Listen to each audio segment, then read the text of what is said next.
네, 이어서 연계무역에 대해서 설명을 하겠습니다. 연계무역은 영어로 카운터 트레이드입니다. 카운터, 그저 교차한다는 의미입니다. 수입과 수출이 교차되는, 연계되어져 있는 무역이다 라고 보시면 될 것 같고요. 연계무역을 떠오르면 크게 세 가지 단어가 생각이 나야 됩니다. barter trade, compensation trade, counter purchase입니다.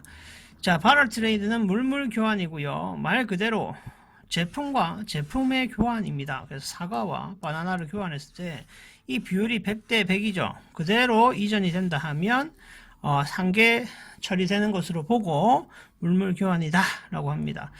자, 요게 조금 더 발달된 개념이 구상무역이고요. 컴펜세이션 트레이드입니다. 여기에서 가장 중요한 부분은 구상무역은 그 전부 또는 일부가 나누어져 가지고 구상 비율에 맞춰서 물물 교환할 수가 있게 됩니다. 그 나머지는 뭘로 결제된다? 금전으로, 돈으로 결제가 되는 겁니다. 자, 그래서 100%를 교환하면 물물 교환이라고 할 수가 있는데, 다른 점이 뭐냐? 제3국 간의, 대행 구매 의무를 전가할 수 있느냐, 없느냐입니다. 그래서 구상무역은 전가가 가능하게 됩니다. 그래서, 물물 교환과 구상무역에 대한 구분, 그리고 구상 비율에 따라 달라지는 것에 대해서는 꼭 아셔야 됩니다. 자, 그리고 대응 구매입니다. 카운터 퍼체이스입니다. 카운터 퍼체이스. 수출과 수입이 하나의 계약서에 의해서 연계가 되는 것이 아니라 두 개의 별도의 계약서로 이루어진 상태입니다. 자, 물물 교환, 구상무역은 하나의 계약서로 묶입니다. 하나의 계약서. 근데 구상무역은 두 개의 별도의 계약서가 발행된다는 게 특징이고요. 수입과 대응해서 수출도 이루어져야 된다라는 사실은 위에 구상무역과 동일한 내용이 되게 됩니다.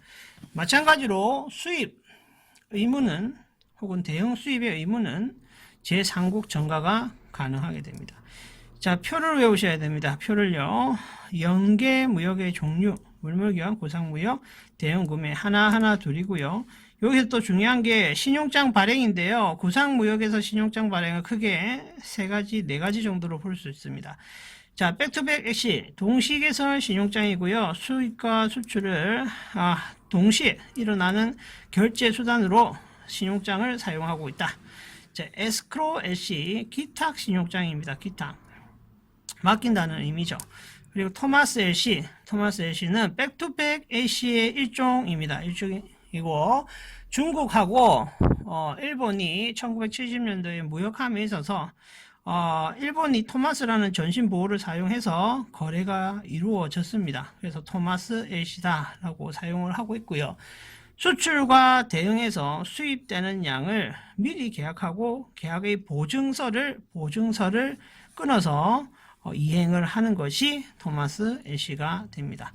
그리고 특수신용장 등이 있습니다.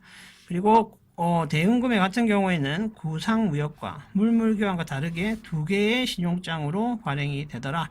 그리고 이 이행기간은 물물교환은 동시에 구상무역은 3년, 대응구매는 5년으로 보시면 됩니다. 자, 인더스트리얼 코퍼레이션, 산업협력입니다. 산업협력. 수출 수입에 있어서 지원하는 제도입니다. 지원하는 제도. 그래서 플랜트나 장비나 중장기 수출에 있어서 많이 사용이 되고 있고요. 제품을 판매하는 방식, 바이백 딜하고 조인트 벤처, 합작 투자하고 두 개의 개념으로 나뉘어 볼 수 있겠습니다. 제품 판매는 자기 판매한 장비나 시설물에 있어서 생산되는 제품을 다시 구입해 오는 형식이고요. 조인트 벤처는 그 시설, 부대 비용, 장비, 운영을 아예 같이 하는 겁니다. 그래서 같이 해서 그 이익분을 나누는 것이 합작 투자가 됩니다. 자, 넘어가겠습니다. 자, 기타 방식의 유형이 나와 있고요. 녹다운 익스포트가 있습니다. 녹다운 익스포트. 자, 과거에 많이 했던 방식이고, 조립 능력, 그 다음에 시설을 가지고 있는 그런 사람에 있어서 그 부품과 반제품을 수출한 다음에 그 제품에 대한 조립을 하고 혹은 반제품을 완제품으로 만든 다음에 재수출하는 형식의 무역입니다. 주로 어디에 사용됐냐? 자동차, 기계류 등에 많이 사용이 됐습니다. 이유는 자동차, 기계류는 완제품 생산 시 고율의 관세가 부과되고요. 자, 부분품이나 반제품의 생산 시, 수출 시, 수입 시 저율의 관세 부과되기 때문에 시장 침투가 쉬웠다. 그런 형식 때문에 녹다운 수출이 많이 애용됩니다. 자, OEM, ODM은 두 개를 구분하셔야 됩니다. OEM 상표 많이 들어보셨죠? 나이키, 아디다스, 리복 등등에서 많이 사용을 했던 방식이고요. 여기에서는 equipment라는 단어 체크하셔야 됩니다. 그래서 이 생산하는 공장은 자체의 디자인력은 없어요. 그래서 생산은 가능한 업체예요. 그럼 그 생산의 기술에 있어서 이전을 해주고 이전 이후에 상표까지도 자기의 제품을 부착을 하게 됩니다. 그래서 인도네시아에서 생산한 제품이 나이키, 미국의 상표가 인도네시아에서 생산돼서 한국으로 수입돼서 대부분 지금은 인도네시아, 베트남 등등에서 공산품을 생산해서 우리나라로 반입하게 됩니다. 여기에서 한 단계 발전된 게 자체 제품 개발 능력을 가진 디벨롭먼트로 바뀌게 됩니다. ODM 같은 경우에는 제조업자의 셀링 파워가 조금 더 있는 형식이라고 보시면 되고요. 주문자의 요구에 따라서 제조업자가 생산해서 자기의 자체 브랜드로 출품을 하는 것, 수출을 하는 형식이 요 ODM 방식에 들어가고요. 공급가가 개발비를 추가할 수 있기 때문에 OEM 방식에 비해서 부가가치가 높은 장점이 있습니다. 어디에 많이 사용이 되더라? 휴대폰 단말기 분야에 많이 사용이 되는 형식입니다. 자, BWT고요.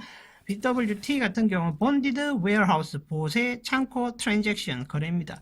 보세 창고 거래를 하는 이유가 뭘까?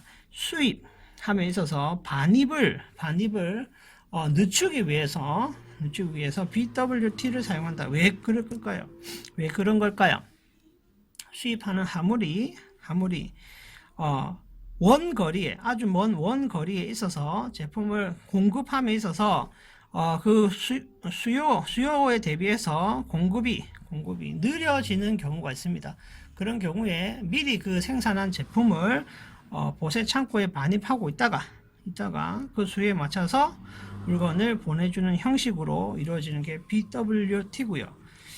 자, 김장철에 마늘이 중국에서 수입이 됩니다. 그러면 중국에서 수입이 되는 이 마늘은 수요가 가장 많이 일어나는 형태일 겁니다. 그죠? 그래서 수요 대비해서 계속 소비되는 형식을 가지고 있기 때문에 미리 BWT에서 보생창고 반입 이후에 판매도 가능합니다.